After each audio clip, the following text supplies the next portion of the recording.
states and the head of government, and with the president of the Eurogroup and the president of the European Central Bank. We affirmed the need to work together and to do everything necessary to tackle the crisis and its consequences. On the 4 priorities identified, the first, limiting the spread of the virus, we endorsed the guidelines proposed by the Commission on border management. We need to ensure passage of medicines, foodstuffs and goods, and our citizens must be able to travel to their home countries. Adequate solutions for cross-border workers will be found. To limit the spread of the virus globally, we agreed to reinforce our external borders by applying a coordinated temporary restriction of non-essential travel to the EU for a period of 30 days, based on the approach proposed by the Commission. The second item, providing medical equipment. We welcomed the decision taken by the Commission to adopt a prior authorization for export of medical equipment, and we supported the Commission effort to engage with the industry, to run joint public procurements, and to purchase of protective equipment through the civil protection framework. This second item is very essential. We need to make important progress in the next days and in the next weeks on this important topic. The third topic, promoting research. We encourage the efforts made to support research, such as the advisory group on COVID-19, and we stress the need to share information and to develop a vaccine and make it available to all those in need. We invite also the Member States and the Commission to support European companies in that respect. The fourth point, tackling socio-economic consequences. We endorsed the Eurogroup statement and invited the Eurogroup to continuously and closely monitor economic and financial developments and to adapt without delay a coordinated policy response to the rapidly evolving situation. And we supported the various initiatives taken by the Commission in the areas of the single market, such as the adaptation of the state aid rules and the use of the flexibilities provided for in the Stability and Growth Pact and the recourse to the EU budget.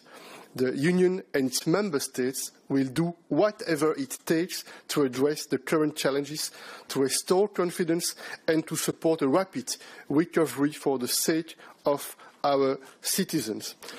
The fifth point is also very important, and that's why the High Representative was also present and active in this, for this conference, video conference. We committed to coordinate among our embassies and the EU delegations in third countries, and the High Representative and the European External Action Service will support in this regard. We will jointly arrange repatriation of EU citizens where necessary and possible and make use of the Union's civil protection mechanism. Additionally, EU funding for such joint operations will be mobilized. Je voudrais aussi ajouter que nous avons convenu que nous nous retrouverons à nouveau la semaine prochaine dans le cadre d'une vidéoconférence. Cela signifie que le Conseil européen qui devait se tenir physiquement à Bruxelles jeudi et vendredi n'aura pas lieu, mais qu'il y aura bien à nouveau la semaine prochaine une vidéoconférence entre les chefs d'État et les chefs de gouvernement. Je voudrais vous indiquer, après ces pratiquement 3 heures de vidéoconférence, que le message que nous donnons est le suivant. Nous sommes en rang serré. Nous nous serrons les coudes, nous faisons face à une crise qui est sérieuse, qui est grave, exceptionnelle par sa nature et par son ampleur. Et le message que nous adressons, dans le cadre du travail très intense qui a été mené avec les États membres, avec la Commission européenne tout au long des derniers jours, c'est que nous avançons ensemble. Nous voulons progresser ensemble, relever ensemble les mêmes objectifs. Il s'agit de faire reculer cette menace, de faire en sorte que l'on ralentisse autant qu'il est possible la propagation des virus. C'est la raison pour laquelle la plupart des États membres, tous les États membres même, ont pris des mesures très fortes afin de réduire les déplacements, de faire reculer cette contamination et cette contagion et surtout de soutenir nos services de santé, les travailleurs qui sont actifs dans le domaine de la santé Et je voudrais vraiment indiquer que la première priorité essentielle, qui traduit bien les valeurs européennes, c'est d'être mobilisé pour la santé de nos concitoyens. Et nous serons aussi mobilisés, très déterminés s'agissant des conséquences économiques et sociales. Mais la mobilisation, elle est tout entière tournée dans les jours qui viennent sur cette question de la santé. Et nous allons continuer à travailler sur les différents aspects, y compris sur les conséquences économiques et par conséquent sociales. Thank you, Charles. It was indeed very good to see how the member states strongly endorsed the package we have brought forward over the last days. It's the package on borders, the package on the economy, on the joint public procurement we have, and of course including the research part. So it was good to see that it was full approval on the side of the member states. To go into a few of these topics more deeply, indeed, one of the first topics was the implementation of the temporary entry restrictions on the external borders. So we got a lot of support by the member states. It's up to them now to implement. They said they will immediately do that. This is good. So that we have a unanimous and united approach what the external borders are concerned. There was a lot of approval what our proposal is concerned. A big topic today were, of course, also the internal borders and consequently the blockages there. And here it is absolutely crucial that we unblock the situation because we know that too many people are stranded within the European Union and have a problem to go back home. They have to be supported to go back home. And, of course, we have a lot of traffic jam of lorries transporting goods. The flow of goods has to be swift. We need these goods for the functioning of the internal market. And, therefore, there was a broad welcome concerning the guidelines we issued yesterday, that were discussed yesterday in the Council of the Ministers of Internal Affairs. So big approval for the so-called green lanes, fast-track lanes, mainly for the flow of goods. But we have also to make sure that the commuters can go back and forth where they live or where they work.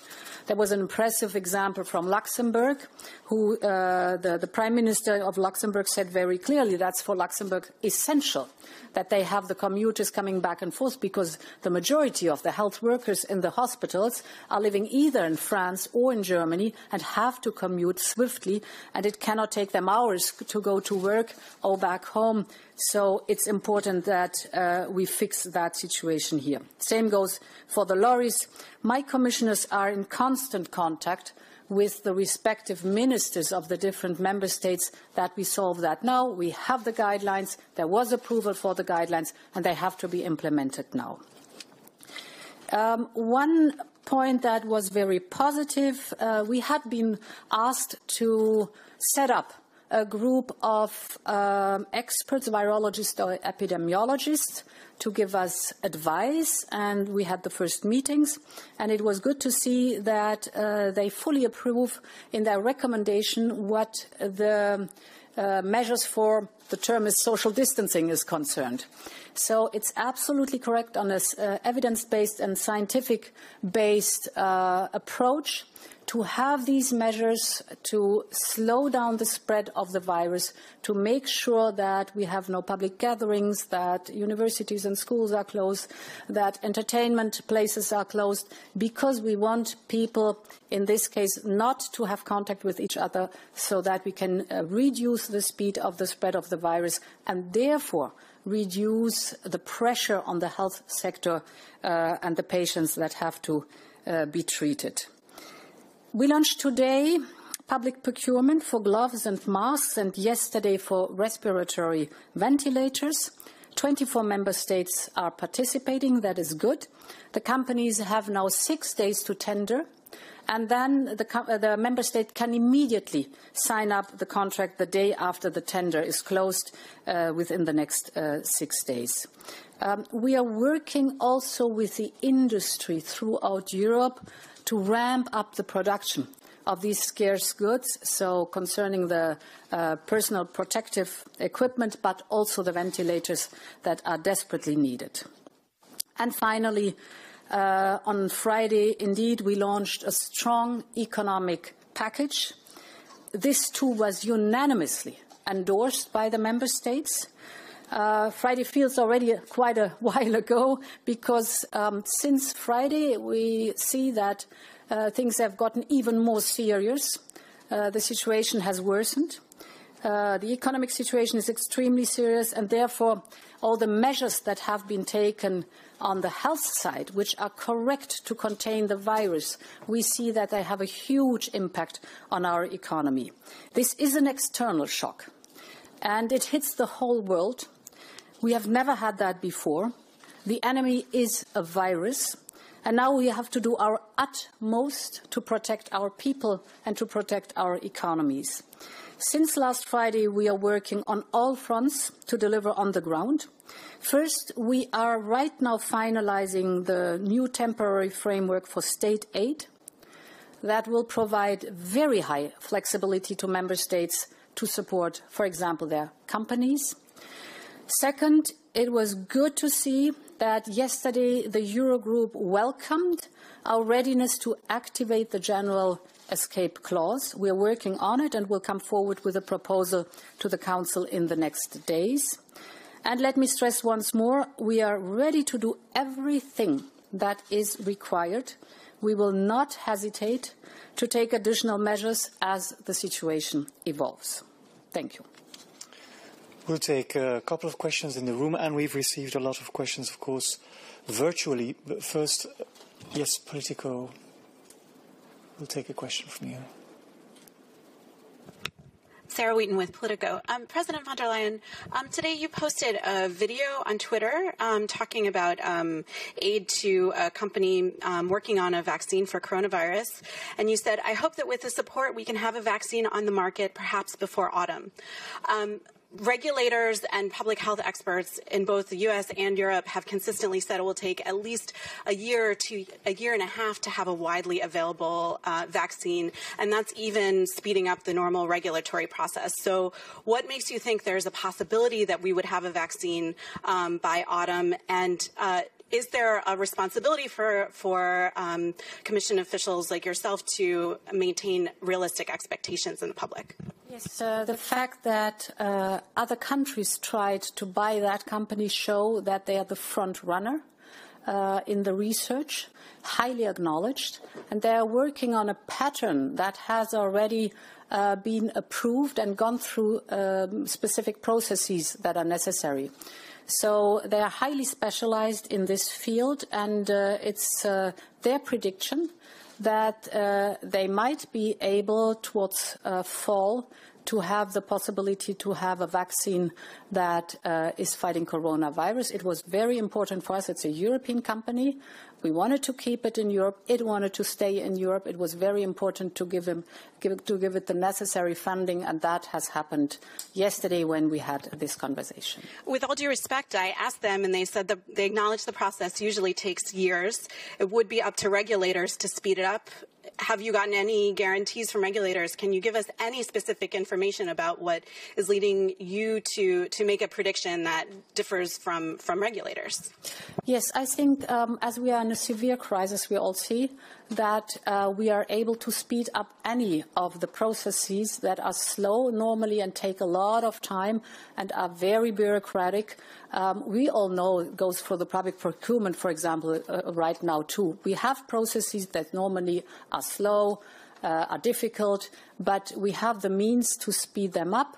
And here too, I think if we focus on the essential, we're talking about a crisis that will not only affect heavily the European Union, but we know it will spread throughout the world. And just imagine that it goes into other regions of this world, what it means to have a potential vaccine. So this is of utmost importance for us. Yes, next question.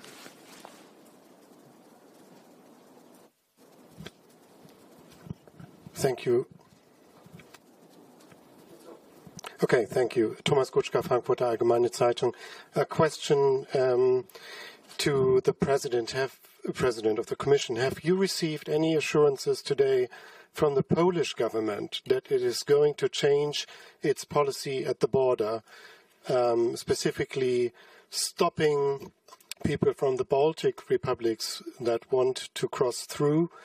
And have you received assurances from any government that with the closing of external borders, they are willing to take back some of the unilateral controls they have introduced in the Schengen area these past days? Thanks.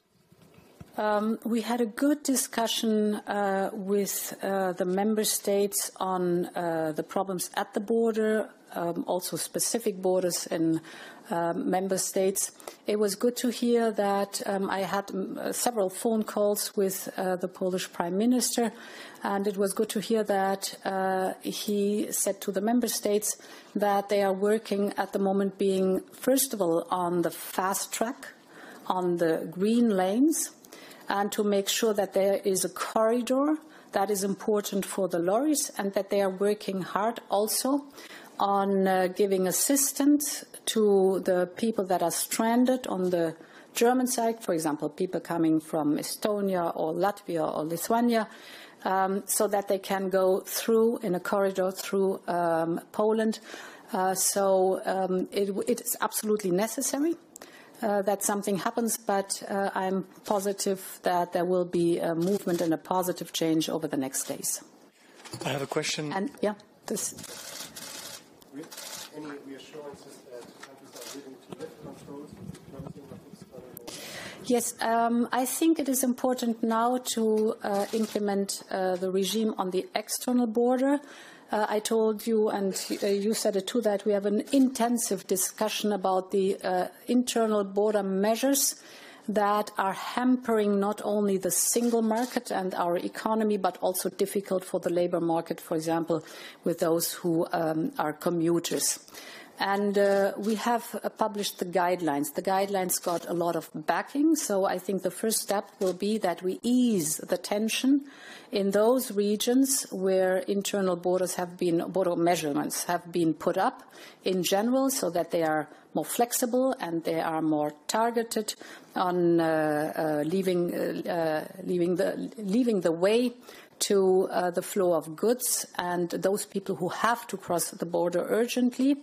But I think it will take quite a while still till we reach the lifting of the internal border. It was an intensive discussion. I think it was clear at the end of the discussion that we have to be very careful with our single market, and this is the most in the economy. It's the most precious instrument we do have. So it's of utmost importance that we keep it going and keep it up, because it is of essential importance, mainly being in such a crisis as we are right now. J'ai quelques questions aussi en français. D'abord, peut-être pour le président du Conseil, de AFP. Pouvez-vous confirmer que le sommet de la semaine prochaine se tiendra par vidéoconférence? Est-ce un format qui permet réellement de prendre des décisions et est-ce tenable? C'est la deuxième vidéoconférence que nous avons avec les chefs d'État et de gouvernement. Ça nous a permis la semaine passée de prendre des orientations très fortes et très claires qui ont donné l'occasion dans les jours qui ont suivi de travailler sur des mesures très précises et concrètes. On vient d'en parler maintenant et je confirme que la semaine prochaine, nous aurons à nouveau un sommet par vidéoconférence. I have a question from the New York Times as well, from Martina Steves, President of the Council and to the President of the Commission. Can you clarify which countries agreed to go ahead with the border measures? Namely, was it the 27 minus Ireland plus non-EU Schengen? I take that one. So we got a lot of approval of member states. Actually, it was none of them who was negative on this proposal, but we know that at the moment being the UK is not planning on implementing external border restrictions. As far as I understand today, they advised their people not to travel abroad. This is, as far as I got from the news, the state of play in the UK at the moment being. And of course, this goes then for Ireland too, because we have a common travel zone. Important is that the UK citizens are EU citizens. So I think we still have to repeat that because we are in the transition phases. So for the UK citizens and, of course, Northern Ireland, things stay as they are. I have one last question from a lot of news outlets. Quand l'interdiction d'entrer dans l'Union européenne prend-elle effet? Le plus rapidement possible. Nous avons encouragé les États membres aujourd'hui qui ont tous soutenu cette proposition de prendre des mesures restrictives s'agissant des frontières extérieures de l'Union européenne pour les voyages non essentiels. Et les pays européens vont maintenant mettre en œuvre, puisqu'ils doivent mettre en œuvre les propositions qui ont été faites par la Commission sur ce sujet. Thank you very much. Merci.